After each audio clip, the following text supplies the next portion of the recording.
Hello everyone. हम आज से लाइव स्टार्ट करें करंट अफेयर्स के एनालिसिस। रोज़ 11 बजे तक के लेक्चर जो है वो शुरू हो जाएगा और आप सब लाइव जो है इसमें कमेंट कर सकते हैं या जो भी आपके डाउट्स है वो पूछ सकते हैं। और कोई अगर आर्टिकल होगा जो आप चाहते हैं कि मैं उसको एक्सप्लेन करूँ तो मैं उसको एक्सप्लेन भी कर दूँगी, आप कमेंट सेक्शन में मेंशन कर सकते हैं। आज का लेक्चर स्टार्ट करते हैं गाइस। पहला जो इम्पोर्टेंट आर्टिकल आया है आज है वो इकोनॉमिक टाइम्स का है। इकोनॉमिक टाइम्स का जो आर्टिकल है इसको लिखा है हेमा राम कृष्णन जी ने। ये कहते हैं कि सेंटर यानी कि सेंट्रल गवर्नमेंट और स्टेट गवर्नमेंट को सारे जो फंड्स हैं उनको मिलजुल करके संभाल करके जो कोविड-19 पैंडेमिक हुआ है या महामारी हुई है और लॉकडाउन के कारण से जो आर्थिक नुकसान हुआ है उनकी भरपाई अच्छे से करना चाहिए और इसके लिए केंद्र और राज्य दोनों के सहयोग की आवश्यकता है। हमारी जो केंद्र सरकार है उन्होंने स्टेट्स को अलाउ किया है कि वो वहाँ से बोरो कर सके ताकि लॉकडाउन के कारण से जो आर्थिक समस्या है उनका निपटारा हो सके। ये जो बोरोइंग है ये 4 की एरियाज़ के लिए इम्प्लीमेंट की जाएगी। पहला है one nation one ration card, मतलब एक देश और एक राशन कार्ड। दूसरी स्कीम है ease of doing business. Ease of doing business का मतलब होता है कि किसी भी देश में अगर आपको नया बिजनेस स्टार्ट करना है तो उसके लिए आपको क्या प्रोसीजर लगेंगे और कितने दिनों में जो बिजनेस की फंक्शनिंग है वो स्टार्ट हो जाएगी। इसी हिसाब से अलग अलग देशों को या अलग अलग राज्यों को है उनको रैंकिंग की जाती है जिसको हम कहते हैं सूचकांक या इंडेक्स। और जितनी ही अच्छी किसी के भी रेटिंग में रैंकिंग आएगी उसी हिसाब से हम जज कर सकते हैं कि किस जगह पे कैसे बिजनेस को एक्सपांड करने के लिए, बिजनेस को स्टार्ट करने के लिए कितनी सुविधाएं मुहैया कराई गई है। तो उस हिसाब से रैंकिंग होती है। जिसकी रैंकिंग अच्छी होगी वो काफ़ी अच्छा परफॉर्मेंस कर पाएंगे और बहुत जल्दी अपना बिजनेस एस्टेब्लिश कर पाएंगे। और जहाँ रैंकिंग कम होती है वहाँ पर आपको थोड़ी समस्याएं आ सकती है या डिले हो सकता है बिजनेस अपना इस्टेब्लिश करने के लिए। पहला हमने देख लिया one nation one ration card. Second देख लिया ease of doing business. Third जो है वो सुधार लाने की बात कह रहे हैं हम पावर सेक्टर डिस्ट्रीब्यूशन कंपनी जिसको हम कहते हैं डिस्कॉम्स। और साथ ही साथ नेक्स्ट जो सुधार हम लाने की बात कह रहे हैं वो कह रहे हैं urban local bodies. Urban local body मतलब शहरी जो निकाय होते हैं जैसे कि म्यूनिसिपैलिटीज़ एक्सेट्रा जिसको हम नगर पालिकाएँ कहते हैं, तो उनमें रिफॉर्म्स की आवश्यकता है। ये सारे रिफॉर्म्स जो है वो मैं आपको सीरीज़ वाइज समझाते चले जाऊँगी। तो कुछ स्टेट्स हैं उन्होंने कहा है कि कंडीशनैलिटीज़ जो है वो नहीं लगानी चाहिए क्योंकि ये बैड प्रेसिडेंट हो सकता है। आगे देखते हैं। जैसे कि ये डिबेटेबल है, अगर मतलब ये वाद बात है कि कुछ जो रिफॉर्मिस्ट है वो कहते हैं कि कैरेट और स्टिक अप्रोच आप ले लीजिए।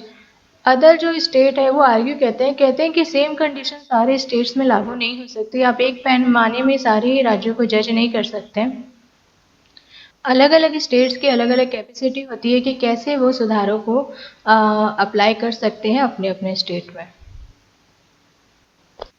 अगर बात करें कोविड-19 की तो उसने सबसे ज़्यादा डिस्ट्रेस जिनके लिए क्रिएट किया हुआ है हमारे migrant workers. Migrant workers in the sense जो प्रवासी हमारे वर्कर्स हैं, मजदूर भाईगण हैं, उनके लिए सबसे ज़्यादा प्रॉब्लम्स क्रिएट हुई है। गवर्नमेंट ऑफ इंडिया जो हमारी भारतीय सरकार है उन्होंने उनको फ्री ग्रेन्स मतलब जो मुफ्त अनाज है, दालें हैं और इवन कैश ट्रांसफ़र भी प्रोवाइड किया है ताकि उनको इमीडिएटली जो भी प्रॉब्लम्स हो रही है उससे बाहर निकाला जा सके।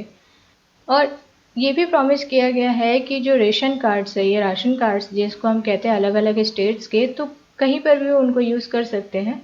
और ये पॉसिबल होगा अगर हमारा जो आईटी सिस्टम है वो इस तरीके से डिज़ाइन हुआ है कि अब नेशन वाइड जो है किसी भी को यूनिकली आप आइडेंटिफाई कर सकते हैं। किसी को भी आइडेंटिफाई करके आधार के थ्रू लिंक करके उन तक जो सुविधाएं हैं वो मुहैया कराई जा सकती है।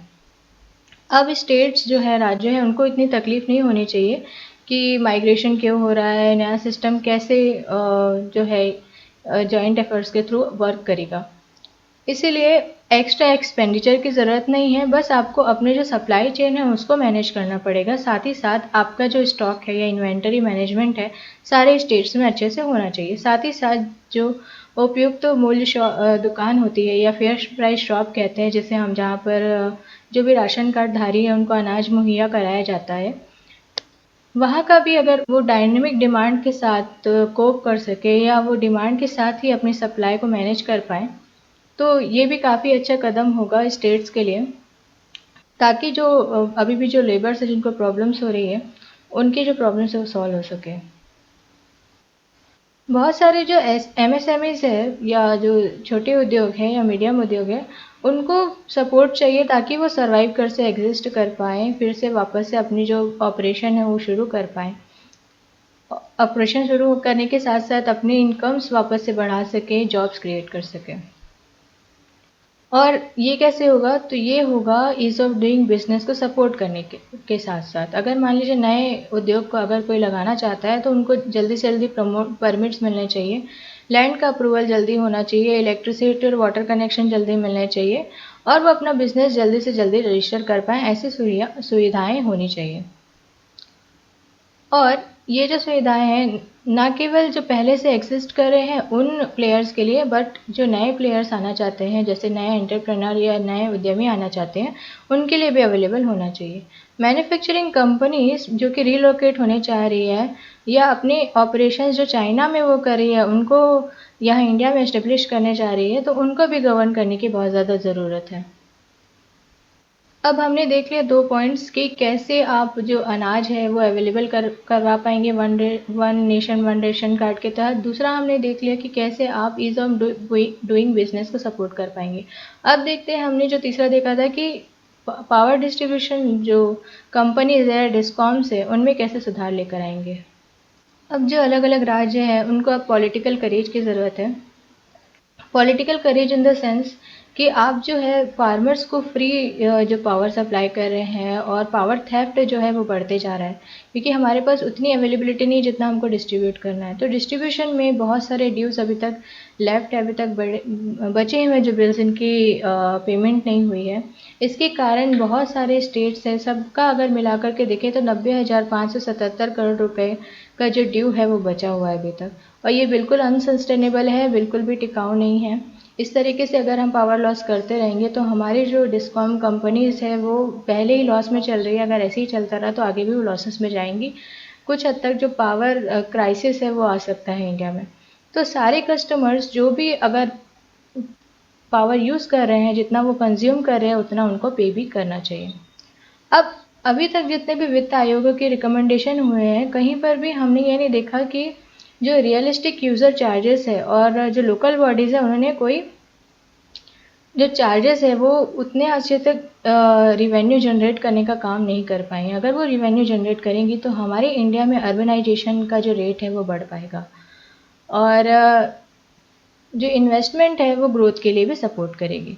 प्रॉपर्टी टैक्स एक तो क्राइटेरिया है, जो उसके साथ साथ ही अगर आप रिवेन्यू रेस कर दें, ऐसी ज़मीनें जो कि खाली पड़ी हैं कई समय से, अगर उसमें भी अगर रिवेन्यू जनरेट करने की अगर आप कोई ऑप्शन ला सकते हैं तो उस कंडीशन में भी क्या होगा, इंस्टीट्यूशनल कैपेसिटी बढ़ जाएगी म्यूनिसिपल्स की, मतलब हमारी जो नगर पालिका हैं उनकी जो कैपेसिटी है वो बढ़ेगी। और कैपेसिटी अगर और बढ़ाना है तो उसके केस में हम उनको इतना सपोर्ट कर सकते हैं कि वो म्यूनिसिपल बॉन्ड्स है वो इशू करें। अब बॉन्ड क्या होता है मैं समझा देती हूँ। म्यूनिसिपल मतलब होता है नगरीय निकाय, बॉन्ड का मतलब होता है, बॉन्ड कुछ नहीं बस एक पेपर है। उस पेपर के थ्रू अगर आप कहीं से कोई गवर्नमेंट बॉडी से वो बॉन्ड खरीदते हैं तो आपको उस बॉन्ड के पेपर देने होंगे, साथ ही साथ जब वो बॉन्ड मैच्योर हो जाएगी उसके बाद में आपको कुछ इंटरेस्ट के साथ में जो आपका कैपिटल आपने इन्वेस्ट किया है वो भी वापस मिल जाएगा। तो ये होते हैं बॉन्ड्स। तो म्यूनसिपल बॉन्ड भी अगर आप इशू करती हैं हमारी नगरीय निकाय, तो उस केस में भी हमको रिवेन्यू मिलेगा और अर्बनाइजेशन है या शहरीकरण है उसमें बेनिफिट हो सकता है। अब हमारे जो राज्य हैं अलग अलग, उनको फिजिकल एक्सपांशन या राजकोषीय जो एक्सपांशन है उसकी भी ज़रूरत है, क्योंकि हम जानते हैं कि अगर कोई राज्य को 1 रुपये भी अगर मान लीजिए अपनी टारगेटेड बजट से एक्स्ट्रा लेना है केंद्र से, तो उसके लिए भी सेंट्रल की अप्रूवल की ज़रूरत होती है। इसी क्षेत्र में जो RBI है, हमारे रिजर्व बैंक ऑफ इंडिया, उसने लिमिट्स को एक्सटेंड किया है और जो लिमिट्स एक्सटेंड होती है उसको हम कहते हैं वेज एंड मीन्स एडवांसेस, ठीक है। और इसके कारण ही टेम्परेरी लिक्विडिटी फैसिलिटी है वो बढ़ गई है, या तरलता जो फैसिलिटी है वो बढ़ गई है राज्यों के लिए। Thank you guys.